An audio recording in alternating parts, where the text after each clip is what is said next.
Bonjour Guillaume, bonjour à tous. Effectivement, je suis avec un monument de l'écosystème crypto, Eric Larchevêque. Bonjour Eric. Bonjour. On est ravis d'être ici avec vous. Je rappelle que vous êtes notamment cofondateur et ancien PDG de Ledger. Et c'est drôle parce que là, on est au Palais Brognard, dans la corbeille du Palais Brognard. Ouais, Très c'est bel vrai. endroit, effectivement. Et à 800 mètres d'ici, il y a le 35 rue du Caire. Et c'est là qu'en 2014, vous avez ouvert la maison du Bitcoin. C'est, je crois, votre premier projet crypto. Oui. Vous avez une bonne intuition parce que des choses depuis, il s'en est passé. La preuve en est avec cet événement organisé aujourd'hui par la DAN. À l'époque, vous étiez persuadé qu'il fallait être présent sur ce marché. C'était il y a presque 10 ans. Comment vous voyez à l'époque le Bitcoin et le marché crypto d'une manière générale? Alors à l'époque, il y avait vraiment que le Bitcoin. On parlait pas de la crypto, on parlait du Bitcoin. Et pour moi, c'était une double révolution. D'abord, une révolution technique qui permet d'échanger des valeurs sur Internet de manière décentralisée, et une révolution monétaire quasiment sociétale, la possibilité d'avoir une forme de monnaie décentralisée dont la banque centrale est un algorithme. Et c'est vraiment ça qui m'avait marqué et qui m'a donné l'envie de vraiment créer quelque chose dans le domaine. Et il était évident qu'il fallait que je fasse quelque chose. Je ne savais pas trop quoi faire, je ne savais pas comment avancer. Donc j'ai créé la maison du Bitcoin. On a ouvert ça en 2014, effectivement, dans le 2e arrondissement. Et est-ce que ce qui est devenu le marché crypto aujourd'hui, ce qui est devenu Bitcoin, tout ce qui s'est passé depuis il y a bientôt 10 ans, est-ce que ça correspond à la projection que vous en étiez faite? Oui, alors j'avais pas une projection extrêmement précise, mais en tout cas, la maturité aujourd'hui de l'industrie correspond tout à fait à ce que je pouvais espérer. Je pense même que c'est allé peut-être plus rapidement que ce que l'on pensait à l'époque. On n'a eu jamais aucun doute sur le fait que le Bitcoin allait devenir une technologie vraiment de rupture et allait avoir un impact quasi civilisationnel sur le monde.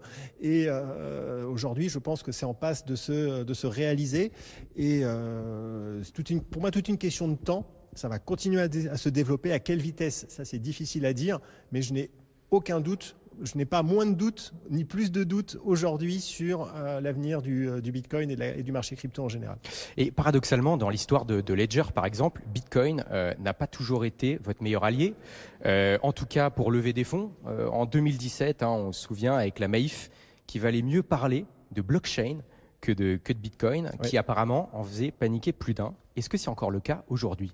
Alors ça a beaucoup évolué, on avait même à l'époque l'impossibilité d'ouvrir des comptes en banque. Notre plus grande difficulté chez Ledger, 2016-2017, c'était d'avoir des comptes en banque parce qu'aucune banque ne voulait travailler avec nous alors qu'on ne faisait même pas du Bitcoin en réalité, on était dans l'écosystème tout simplement.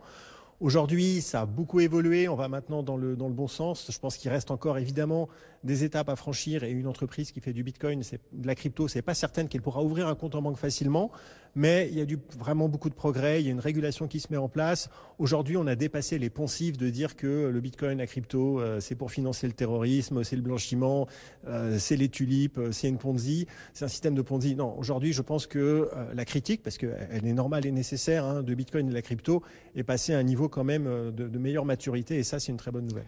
Alors, il y a sur BFM Business, BFM Crypto, il y a beaucoup d'acteurs, d'entrepreneurs du Web3 qui nous écoutent.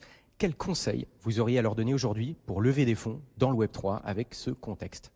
Alors, déjà, heureusement, il y a de plus en plus de fonds d'investissement qui sont autour du Web3. Il y a le fonds Ledger Cathay, il y a aussi Blast d'Anthony Bourbon qui finance des projets Web3. Donc, il y a des acteurs spécialisés. Donc, on est capable en fait de faire des decks un peu plus techniques qui vont un petit peu au fond des choses. On n'a pas besoin de.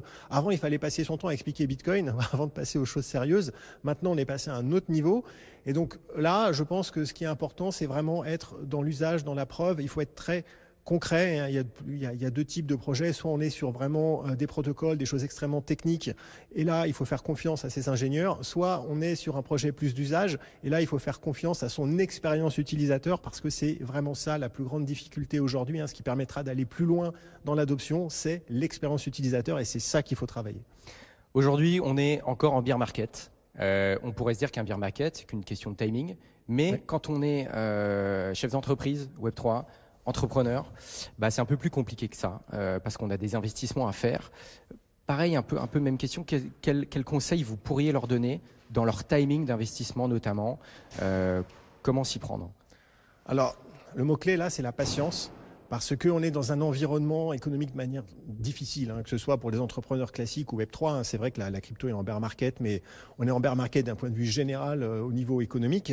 Et donc, c'est difficile pour tous les entrepreneurs. Il faut s'armer de patience et surtout, il faut travailler sa marge, son cash, attention aux dépenses. En fait, il faut s'équiper pour l'hiver parce que je pense que le bear market n'est pas terminé. Il y a plein de choses positives qui sont en train d'arriver, mais je pense qu'il faut encore s'armer de patience et faire très attention en fait à bien gérer son revenu, sa marge pour pouvoir tenir le plus longtemps possible.